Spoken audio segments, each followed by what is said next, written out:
Hello and welcome to Lunch Break Reviews. This is a podcast about the things you love and the voices that do and don't. Each episode, I will travel the realms of awesomeness and take a look at the best good and bad reviews I can find based on title alone on this week's current movies. I'll look at the past week's top box office and movie releases in the upcoming week. I'll even give you my thoughts as well if I can, all in under 30 minutes. I'm sure we'll even get into TV and comics from time to time. I'm the self-proclaimed Emperor of Awesome, Bradley Butin, and this is a lunch break review with new episodes at least every Sunday. Today, we are talking about the original Saturday. Well, I guess this wouldn't be original, but Saturday Night, a movie about the very first Saturday Night Live, and Art the Clown is back in Terrifier 3. Before we get into that, let's talk about last week's or the recap of the top box office for last weekend, October 4th through the 6th. Joker 2 came on top. Surprise, surprise. I'm going to guess it's not going to be there this week. It raked in $38 million. And the IMDb has it sitting at a 5.3 rating right now. Rotten Tomatoes popcorn meter is at a 31% and the tomato meter is at a 33%. So they're both pretty accurate. The Wild Robot is sitting at a 19 million for last weekend with an 8.5 on IMDb, a 98% of Rotten Tomatoes, and a Rotten Tomatoes, the tomato meter, and 98% on the popcorn meter. Beetlejuice is coming in third, $10 million made last week. A 7.0 on IMDb, a 77 on the tomato meter, and on the popcorn meter, an 80%. So good job. Transformers 1, 5.4 million, with IMDb still rating at a 7.8. Rotten Tomatoes, tomato meters at an 88%, and the popcorn meters at a 98%. Speak No Evil still hanging in there after several weeks. 2.8 million was made, 7.0 on the IMDb rating, and the tomato meter has it at 83% with the popcorn meter at 85%. Big movies coming up next week is Smile 2 and Andrew Garfield and I can't think of her last name now. The other Black Widow. Can't think of it. Why? Anyway, We Live in Time coming out next week. But we're here to talk a little bit about Saturday Night. Here is some information. This is released nationally on October the 11th of 2024. Right now, it is sitting at a 7.4 on IMDb out of 10. Rotten Tomatoes currently has it on the tomato meter at an 80% and on the popcorn meter at an 88%. A IMDb synopsis is this. At 11:30 p.m. on October 11th, 1975, a ferocious troupe of young comedians and writers changed television forever. Find out what happened behind the scenes in the 90 minutes leading up to the first broadcast of Saturday Night Live. You know what? This is directed by Jason Reitman, written by Gil Kennan and Jason Reitman. Main stars is Gabrielle LaBelle, Rachel Sennott, Corey Michael Smith, Ella Hunt, Dylan O'Brien, Emily Farron, Matt Wood, Kim Matula, and Finn Wolfhard.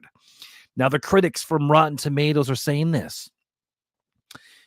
Certified fresh score from the critics and the critics consensus. Certified fresh, jazzed up by the excellent ensemble that captures the essence, if not the exact likeness, of SNL's original cast and crew. Saturday Night is a frantic and nostalgic celebration of one of showbiz's most auspicious debuts. All right, and the audience say from Rotten Tomatoes, top critic from Digital Trends, A.A. Dowd. Reitman keeps insisting that Saturday Night Live was a revolutionary shock to the system, a show so much more out there and alive than anything on TV at the time. So why does his movie end up feeling so safe? It's anarchy so contained. Michael Cook from KLRT TV. This film perfectly captures what it seems like it must have took to put this show on. That was really groundbreaking. It's fast paced, kinetic, and thoroughly well done. Okay, here's my review disclaimer. I base the reviews I choose solely on the title alone and have not read through them. Please forgive me if I mispronunciate words. I normally no talk good. I'll do my best to read them as I see it. Punctuation good, bad, and all. So let's find out what people are saying about Saturday Night, shall we? We are going to start with a bad review.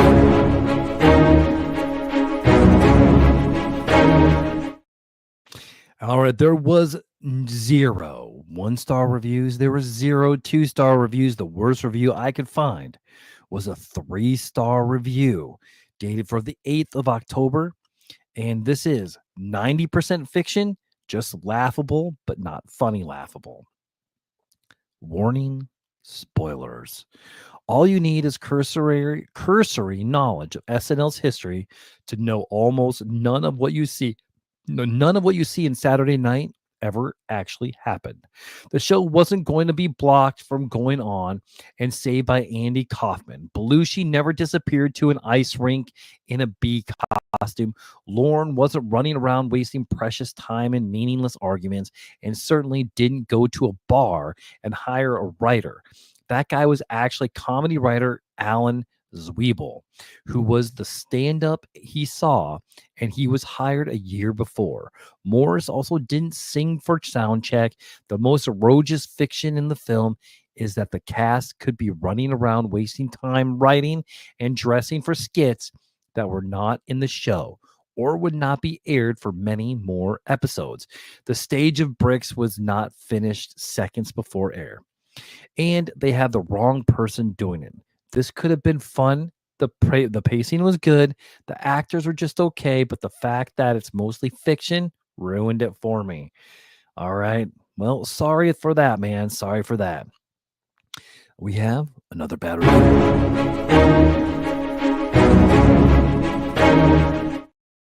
This one is called Padded Chaos, impersonation heavy with lots of name dropping, and is dated for the 11th of October, 2024. And this is a 4-star review. Director Jason Reitman also co-wrote the stream of consciousness style look at organized chaos behind the first episode of television's long-running hit, Saturday Night Live. In 1975, ego star behavior, rampant drug use, too many sketches and musicians, George Carlin suffering from cocaine-induced lockjaw, Jim Henson and his Muppets, all this plus network executives itching to pull the plug. NBC realized they could make more money from advertisers by simply rerunning the Carson show. It's all highly suspect and impersonation heavy and padded. What with J.K. Simmons doing a visiting Milton Berle, as if it were an Oscar turn, and yet there's enough manic energy in the presentation to make the film worthwhile for fans. Reitman ensures a moving, whizzing tracking camera, and the actors are well enough cast. But is there anything here we don't already know? Chevy Chase was in love with himself and did not get along with John Belushi, who was high on everything and harboring a Brando complex. Dan Aykroyd was eccentric and brilliant and on guard. Garrett Morris wanted to assert himself as a black man. Gilda Radner was a buddy to both the women and the men.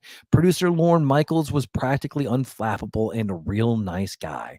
The way everyone and everything is shuffled about, we don't get to know these personalities very well, and their interactions with Lorne and each other is highly suspect anyway. Is it that Saturday Night is comically ridiculous on purpose, or is Reitman really presenting this night as the way it was? I didn't believe anything here is factual, but I don't think that's the point. It's an entertainment. Still, this kind of fanciful daring can be dangerous in time. Curious newcomers might just accept all this nonsense as nostalgic gospel. Okay, there we go. There's a couple of bad reviews. It's time to check out some good. Here we go. Good review.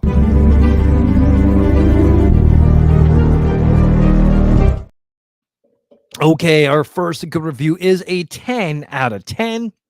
Is dated the 11th of October and is titled A Wild Ride.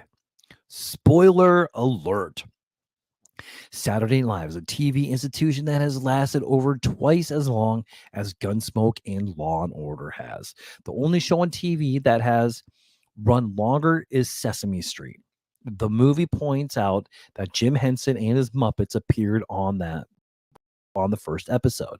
I enjoy that show and was fascinated when I heard this movie was being made. The story behind the first show makes you wonder that the show ever got on the air at all.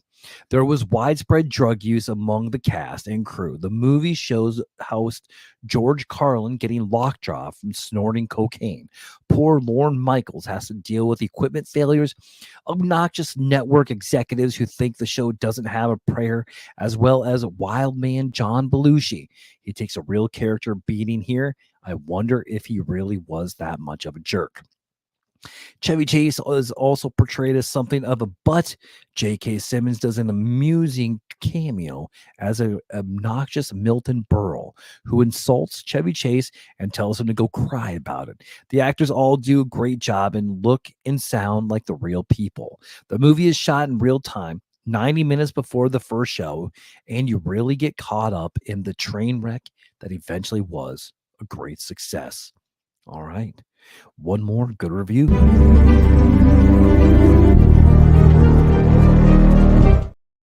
All right, this one is dated for the 5th of October, and it is a 10 out of 10, and it's simply called Jesus, I Can't Wait. I was 15 when Saturday Night Live premiered. We were collectively hooked as a late night TV audience. To we young teens, this cast was like our big brothers and sisters. They were cool, they were hip, they were bucking the mainstream somewhat. In 1975, we only had essentially 3 channels on the TV. UHF was only about 5 years old, so they were basically just showing reruns of old network shows, at least here in the mid-Atlantic East Coast, Philly. People born after 1990 really can't understand how America was in those days. We were only 1 year out of Nam. Kennedy was long forgotten. We were headed into bicentennial, and America was letting her hair down. The sexual revolution has begun. Seeing this really reminded me of those days. It was a massacre of the innocents. Great movie, and all the actors and union guys did brilliantly. It's like I was there. The dudes that played Andy Kaufman and Chevy Chase were killer. Hopefully they weren't killing it too bad. All right. Now, we talked about Saturday night. It's time to talk about the other side. We got to go with the blockbuster opponent of Saturday night for this week, Terrifier 3. Also, will it beat the Joker? It might. Terrifier 3, here's some background information. This is also released on the 11th of October nationally. It is sitting at a 7.2 out of 10, and Rotten Tomatoes has it at a 78% on the tomato meter, and the popcorn meter has it at a 90% with over 1,000 verified ratings. Believe that or not, guys. All right. Here's the synopsis. Art the Clown is set to unleash chaos on the unsuspecting residents of Miles County as they peacefully drift off to sleep on Christmas Eve.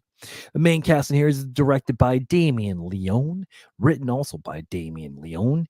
Main stars is Lauren Rivera, David Howard Thornton, Antella Rose, Elliot Fulham, Samantha Scafati, Margaret and Florence. Florence Pugh, that's who's in the movie with Andrew Garfield, We Live in Time. There it goes. It came back. And here's what the critics say.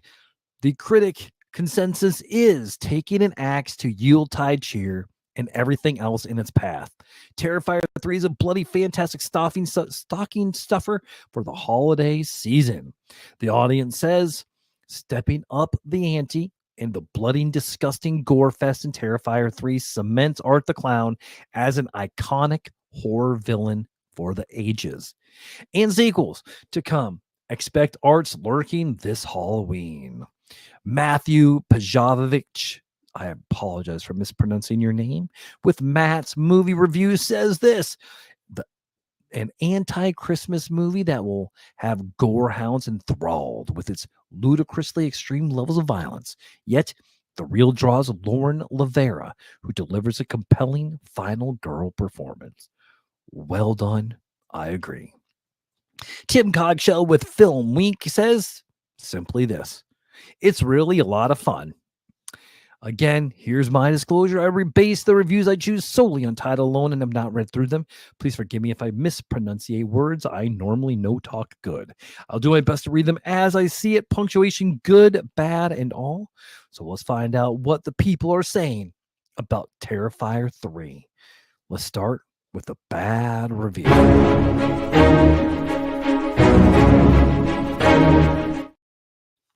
All right, this is a 1 out of 10, dated for the 10th of October, and is titled The Definition of How Far We've Come from Humanity. Okay, can't wait for this. This movie is absolutely awful. The acting is no better than what you'd see at community college acting classes. Okay.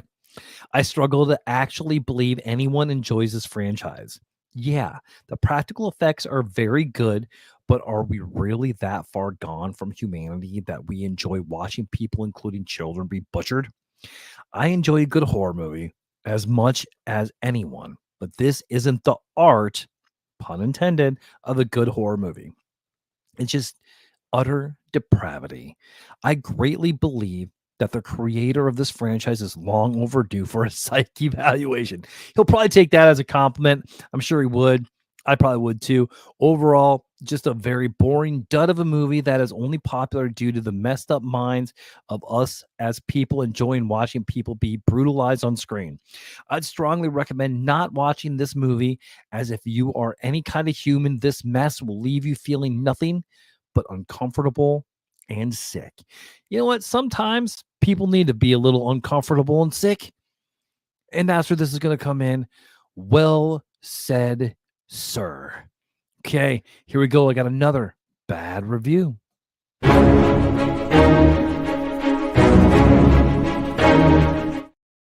This one is dated the 22nd of September and is a 1 out of 10. Warning, spoilers. And this one is quite long, so bear with me. So this movie has the same things the other ones had: a quality of production and a great passion for movie making, even with the B movie vibe all over it. It manages to have created one of the only modern slasher monsters to have a top tier design and personality to it. Before mentioning 3, let's talk about 1 and 2 real quick. Regarding Terrifier 2, first of all, I kind of loved it as at first for being a low budget movie with good practical effects, before I realized all the men in the movie were getting a soft treatment compared to the women. It didn't rub me off in the wrong way before I gave it a little thought. But yeah, it has just odd undertones of misogyny, Miss, oh my God, I cannot talk today. Miss Jenny, Miss Jenny, Miss Johnny. Sorry, can't say that word. Coming from the creator, not the character. Why can't I say that word? I'm stupid today. I apologize. But yeah, saying it's bad. Sexist. First of all, only women have their face disfigured. Even the clown kid. I know it is a ghost, but you did do gore makeup on a kid and recorded it. Weird as hell. Secondly, the girl who was brutally murdered and had her scalp taken was in her underwear. The protagonist is not brave or cool. It's just a half-ass exploitation of the female figure. She is tortured way more than she does anything, and her finishing the clown off is undermining, and bro basically does not suffer for his crimes. Almost as if the creator took his time to make the women suffering aspect really long and well produced, and then half-ass the male kills. She's also in a sexy Halloween costume while all that happens. To finish my argument, the man, gets his testicles removed really quickly, and he basically is instantly dead and that's it. The girl has her face deformed and then her chest exploded. After after I saw that with my suspicions, I was just grossed out. Sorry, but this is some sort of weird exploitation fetishism and it comes across as wicked. Just awful. By the way, her brother is just knocked out several times, but the ghost little girl gets the disfiguration treatment. Not weird at all. So, Terrifier 1, the lady gets cut in half, starting by her genitals, and then the only other woman dies. Then the survivor who had her face scarred dies. I wouldn't say this is was a pattern before watching the first one, but it sadly is. Bro is hella weird. 3. This movie is somewhat less weird than the others, but unfortunately still focuses more on female suffering more than the other way around.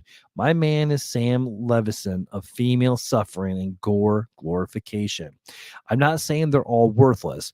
What I'm saying is they're all weird pieces of self pleasure, and I find that to be deeply disturbing. All right, cool. I got nothing for you, man. It's a gore movie. They're going for a certain person, and that's what they figured. That's okay. You didn't like it, and that's all right. Let's do some good reviews.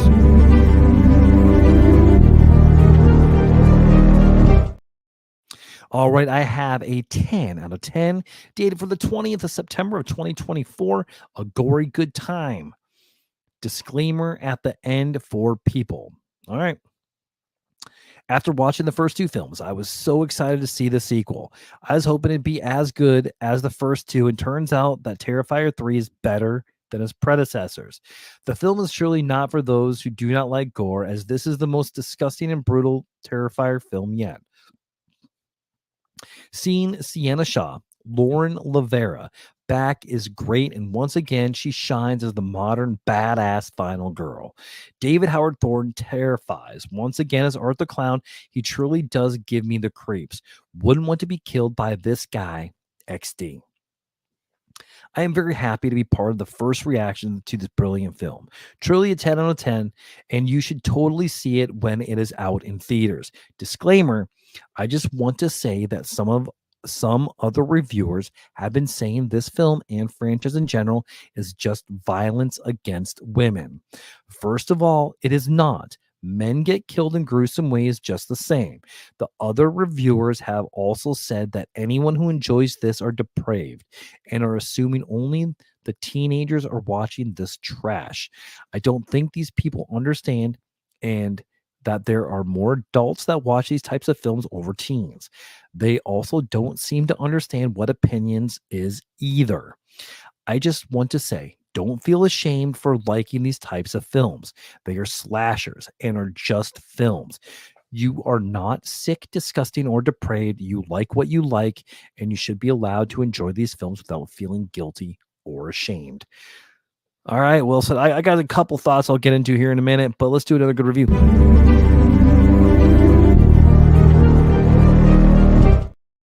This one is a 10 out of 10, dated for the 7th of October, and is called A Gory Good Time for Horror Fans. In general, if you didn't like the previous Terrifier films for its gore and violence, there's even more blood and guts in Terrifier 3. However, regardless of your viewpoints on the previous Terrifier films, this is a fantastic, darkly humorous ode to classic horror films that shaped the horror genre as a whole. If you're a true horror fan and love slasher films, I strongly believe that you will have an extremely fun time watching this Terrifier 3. Just a little warning for those who couldn't handle the gruesome violence of Terrifier 1 and 2. If you couldn't handle the violence in the previous two films, this is even more gnarly, gory, and bloody. Just keep that in mind. If you got the stomach for another outing from Art the Clown, I strongly assure you will not be disappointed. Okay, so I haven't watched the full thing. I did a lot of work this week, so I didn't have time to get to see that or Saturday night. So my personal opinions, I can't really say. But what I can say is what I saw the reactions of people coming out of the movies. I work in the movie theater, so I get to talk to a lot of people that see these movies. And for the most part, everybody I talked to liked Saturday night. They said they thought it was going to be funnier, but we're okay. And Terrifier 3, yeah, people were pretty grossed out with how disgusting it was, how gory it was, and all that. But that's what you were expecting. So it is what it is. I plan on watching Smile 2 this next week. I'm gonna try to get to a couple movies actually this next week. So maybe I'll get to Terrifier 3. I hope so. Now, let's talk movie 1 to movie 2. As far as ratings go, Saturday Night is at a 7.4. Terrifier 3 is at a 7.2, but Terrifier 3 has a lot more reviews than Saturday Night. So I'm going to give that to Terrifier 3. Now, that's the IMDb. On the Rotten Tomatoes side, Saturday Night is sitting at an 80 and an 88%. So from the tomato meter and the popcorn meter, Terrifier 3 has a 78 to a 90%. So because of that 90%, I am going to have to give that to Terrifier 3 as well.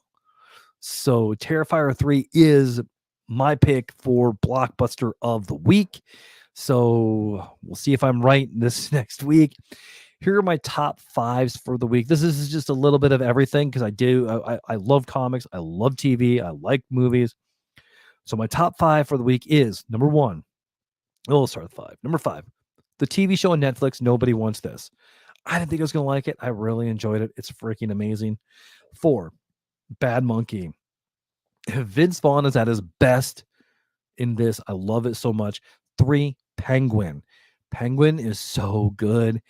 If you like my show, my little piece of podcasting, then you'd probably like Penguin. 2, WWE Bad Blood. It was fantastic.